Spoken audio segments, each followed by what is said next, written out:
அனைவருக்கும் வணக்கம். இது உங்கள் முத்துசெல்வத்தின் இரவு வானிலை அறிக்கை. சரியாக இரவு 8:30க்கு இந்த ஆடியோ என்பது பதிவு செய்து கொண்டிருக்கிறேன். அறிவித்தது போலவே கடந்த 2 நாட்களாக சென்னை மற்றும் அதன் புறநகர் பகுதிகளில் பெரும்பாலான இடங்களில் மழை என்பது பெய்து வருகிறது. செம்பரம்பாக்கம் அணை மற்றும் அதனை சுற்றி இருக்கக்கூடிய சென்னையை பொறுத்தவரையில் பெரும்பாலான அணைகள் தற்போது நிரம்பிக் கொண்டிருக்கின்றன. அதிகபட்சமாக முதல் நாள் தாம்பரத்தில் அறிவிக்கப்பட்டபடியே இந்த சுற்றுமழை 13ஆம் தேதி துவங்கும் என்று சொல்லியிருந்தோம். அதன் அடிப்படையில் 13ஆம் தேதி துவங்கி இன்றைய தினம் 20, 21 இந்த நிலைமைக்கு போய் கொண்டிருக்கக்கூடிய சூழ்நிலையில் இன்றைய தினம் நேற்று தாம்பரத்தில் 13, அதன் பின்னர் 8, 6 என பல்வேறு இடங்களில் மழைப்பொழிவு பதிவாகிறது.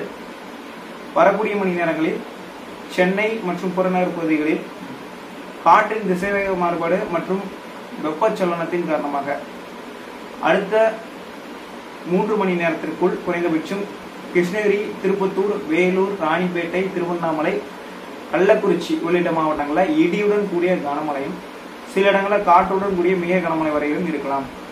சென்னையை பொறுத்தவரையில் சென்னை மற்றும் செங்கல்பட்டு, காஞ்சிபுரம், பாண்டிச்சேரி, விழுப்புரம் உள்ளிட்ட மாவட்டங்களிலும் இடியுடன் கூடிய கனமழையும் இன்றைய தினம் எதிர்பார்க்கலாம். வரக்கூடிய மணி நேரங்கள் செங்கல் சோலை மற்றும் மீன்பிடி இந்த மாதிரியான துறைகளுக்கு பணிகளை செய்யக்கூடிய நண்பர்கள், மீன்பிடி துறை சார்ந்த பணிகள் கொஞ்சம் காற்று எச்சரிக்கையா இருக்கும். மன்னார் வளைகுடா பக்சர் சந்தி கடல் பகுதியில் நாளை முதல் காற்றின் வேகம் படிப்படியாக அதிகரிக்கிறதுக்கான வாய்ப்புகள் என்பது இருக்கிறது. சென்னை மற்றும் அதன் புறநகர் பகுதியில் இருக்கக்கூடிய மக்கள் அடுத்த 2 நாட்களுக்கு மழைப்பொழிவு மாலை இரவு நேரங்கள் தொடரும். 25ஆம் தேதிக்கு மேல படிப்படியாக மழை குறைவதற்கான வாய்ப்புகள் இருக்கிறது. தமிழகத்தை பொறுத்தவரையில அநேக மாவட்டங்களிலும் உள் மாவட்டங்கள் மற்றும் வட உள் மாவட்டங்கள், கர்நாடக எல்லையோர பகுதிகள், காவிரி நீர்பிடிப்பு பகுதிகள் பொறுத்தவரையில அடுத்த 2 நாட்களுக்கு பரவலாக இடியுடன் கூடிய மழைப்பொழிவு எதிர்பார்க்கலாம். சில இடங்களில் காற்றுடன் கூடிய மிக கனமழைக்கான வாய்ப்புகளும் இருக்கிறது. தென் தமிழக மாவட்டங்களை பொறுத்தவரையில பார்த்தீங்கன்னா தற்போது மதுரை, சிவகங்கை, ராமநாதபுரம், தூத்துக்குடி மாவட்டத்துடைய வடக்கு பகுதிகள், திருநெல்வேலி மாவட்டத்துடைய வடக்கு பகுதிகள் மற்றும் உள்பகுதிகள் இங்கெல்லாம் ஓரளவுக்கு இடியுடன் கூடிய மழைப்பொழிவு அடுத்து வரக்கூடிய 3 நாட்களுக்கு தொடரும். தமிழக மேற்கு தொடர்ச்சி மலை மாவட்டங்கள் மற்றும் அதனை ஒட்டிருக்கக்கூடிய கேரளாவை ஒட்டிருக்கக்கூடிய சிறு மலையோர கிராமங்களிலும் படிப்படியாக மழைப்பொழிவு தீவிரமடைவதற்கான வாய்ப்பு இருக்கிறது. நீண்ட நாட்களாக தென்மேற்கு பருவமழை தீவிரமடையாமலே இருக்கிறது. ஜூன் 1ஆம் தேதிக்கு முன்கூட்டியே தொடங்கிய தென்மேற்கு பருவமழை இன்று வரைக்கும் சரியான தீவிரம் இல்லை.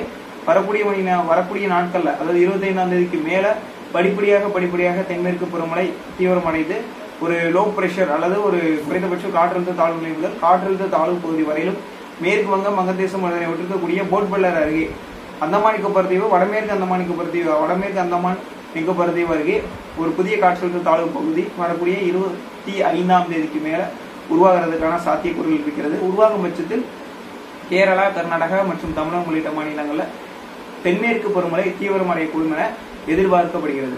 தொடர்ந்து இணைந்தீர்கள். மறக்காம சேனலை சப்ஸ்கிரைப் பண்ணுங்க. நன்றி, வணக்கம்.